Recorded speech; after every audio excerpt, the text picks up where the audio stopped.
Five-star offensive tackle Ty Haywood, 6'5", 300 pounds, the number 5 ranked offensive tackle in America. He declined to sign with Alabama, still committed to Alabama, but what is the latest intel on Ty Haywood as we head into the new year?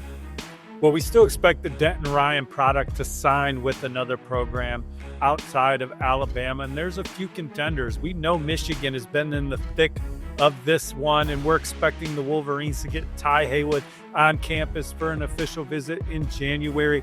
Head coach Sharon Moore leading the charge in recruiting Ty Haywood to the Wolverines. Obviously, Sharon Moore has that offensive line background.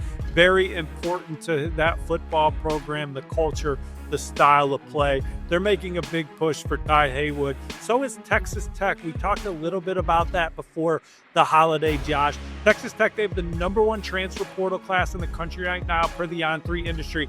They signed a top 25 class last year for the On3 recruiting rankings, number 23. They sit at number 39 right now, but my point is we've seen recruiting chops by Joey McGuire, James Blanchard, and that coaching staff.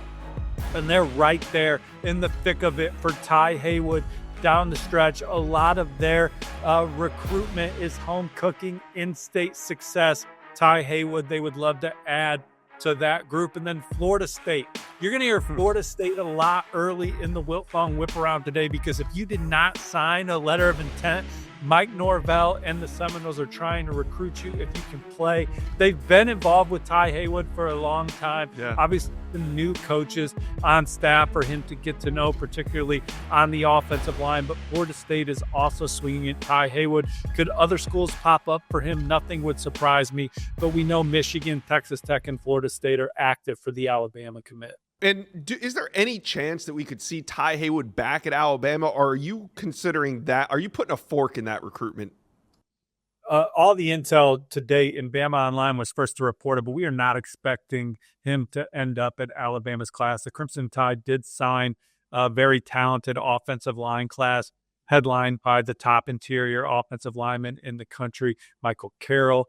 They went out to California and landed one of the top offensive tackles in the country, Jackson Lloyd. Micah DeBose is competing here at the Under Armour game this week in Florida. Mal Wildrep, in-state recruit. So I think Alabama's done on the offensive front this cycle, and Ty Haywood, Michigan, Texas Tech, Florida State, some of the schools involved moving forward. He'll take some officials in January, put that pen to paper in February, first Wednesday in February on the traditional, but now late signing day. Yeah, it will be real interesting with Ty Haywood. No, he made a visit to Florida State in the summer. I don't think he's been back since then. And then you got Michigan and Texas Tech, so it's only going to get hotter for the only 5-star offensive lineman still left on the market. So we'll have to follow that one